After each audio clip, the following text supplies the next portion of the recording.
Hey guys, let's get more news about Lakers, but first, don't forget to subscribe and leave your like. NBA expert reveals one way to extend LeBron James' career, but the Lakers cannot sustain it.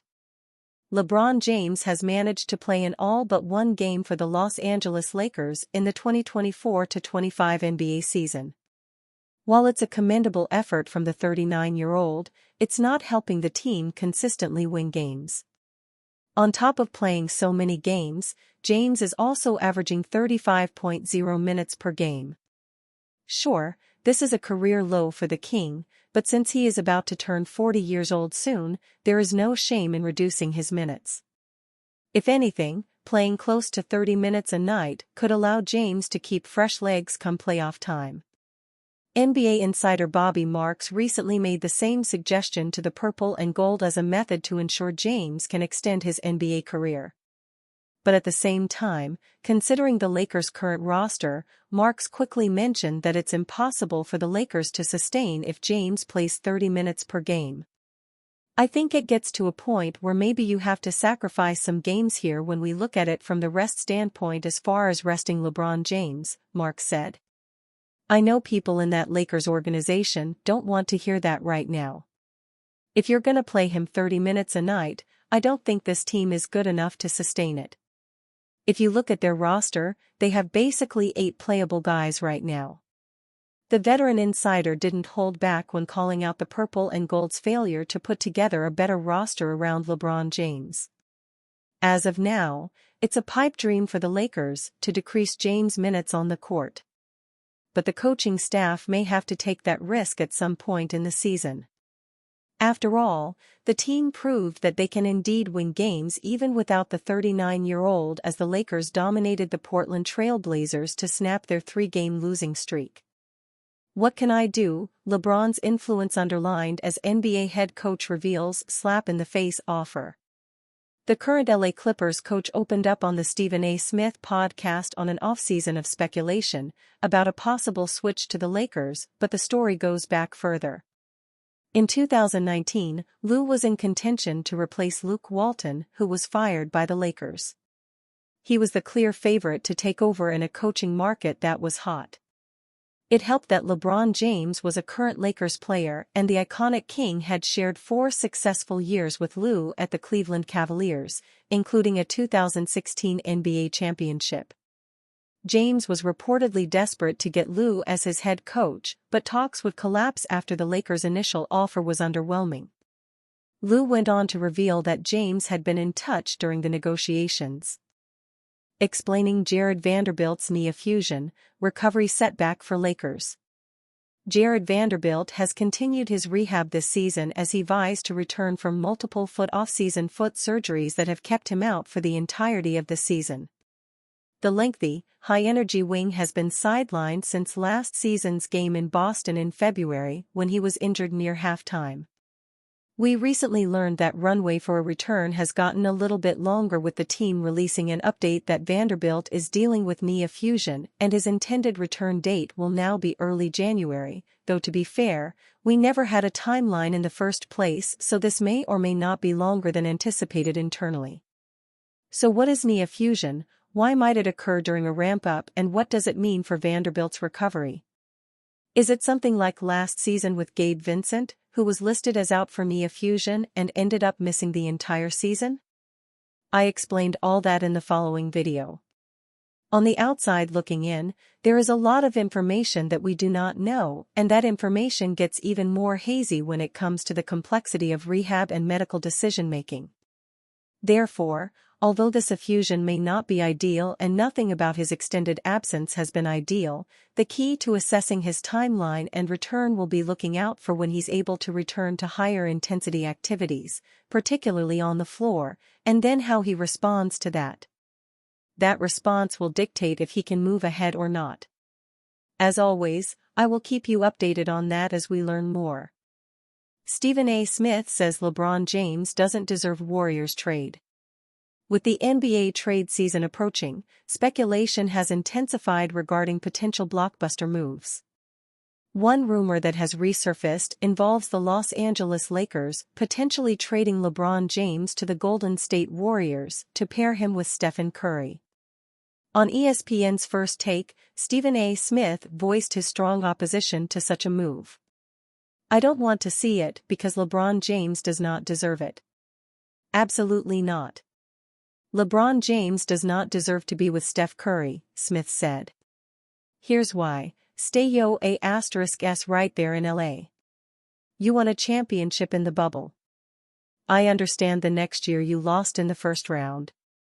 You had Kentavious Caldwell-Pope, you had a Kyle Kuzma, you had a Montrezl Harrell, you had an Alex Caruso. What do? You let all those cats go away because you wanted your boy Russell Westbrook." Smith elaborated on his criticism of James' influence on the Lakers' roster construction.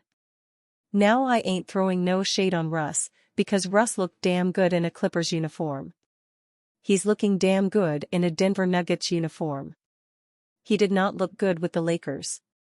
You wanted that, LeBron James, and a lot of the mobility that the Lakers could have exercised if you had some of those pieces is something that derailed this franchise," Smith continued. Stephen A. Smith urges LeBron James to stay with the Lakers and figure it out. He concluded by emphasizing his belief that James should remain with the Lakers. "See, a lot of times we get caught up in the greatness of LeBron James, the individual player. He's on the Mount Rushmore all time, no shade there. But we get so caught up in his greatness as a player that we don't pay enough attention to the power of his influence and the moves that he compels to make that serve to derail a franchise like he did in Los Angeles. Nah, you don't get to leave that and go to Golden State. Stay your *s right there in Southern California, with Anthony Davis and figure it out." The Lakers, who started the season 10-4 under new head coach J.J. Redick, have hit a rough patch, losing 7 of their last 10 games. They currently hold a 13-11 record, placing them 8th in the Western Conference standings. By contrast, the Warriors have also faced ups and downs, but sit in 5th place in the West with a 14-9 record.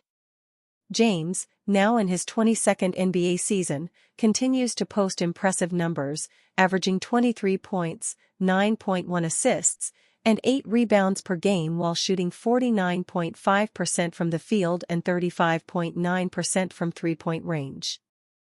Anthony Davis believes break will allow Lakers to reset before playing Timberwolves.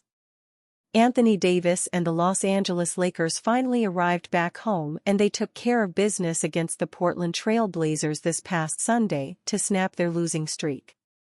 Even with the Lakers short LeBron James and Austin Reeves, the team had no problem dispatching the Trail Blazers. It was an encouraging performance on both ends of the floor, one that leads Davis to believe Los Angeles is rediscovering its identity on the floor. Now, the Lakers will actually have some time to rest and recuperate as the Emirates NBA Cup will afford them 4 days off before their next game on Friday against the Minnesota Timberwolves. Davis believes the time off will allow players to heal and reset before seeing game action again. "Yeah. I mean, we have a lot of games and a lot of days, but now we get guys to get 4 days to kind of recover," Davis said. "We got guys out, but I was kind of banged up. So you get time to recover, time to practice, and kind of like, I say, reset and get ready for Minnesota, which we owe back in Minnesota.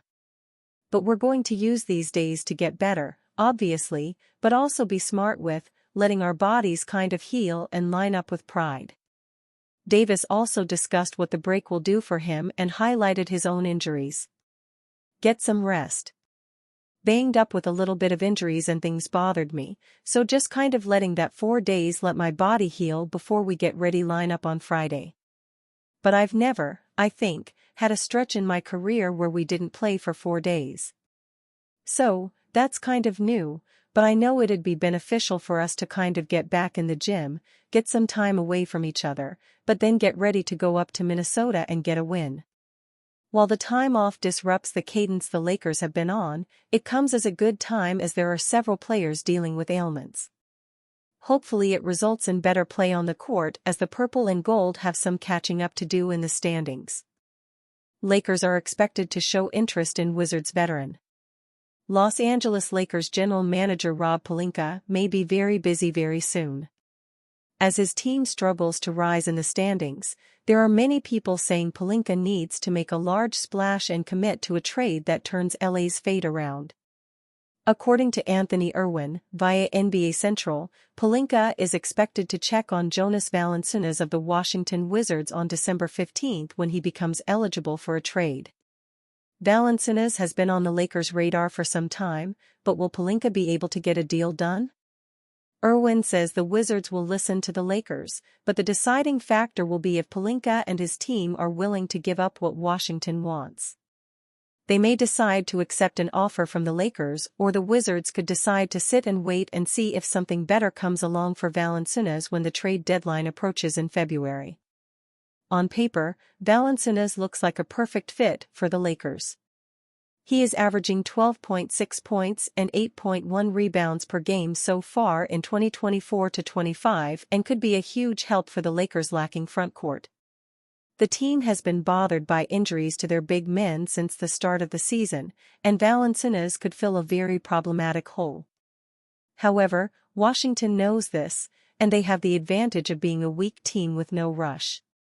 They can sit and wait for the perfect deal in return for Valanciunas, and they won't rush into anything unless it really sounds good to them.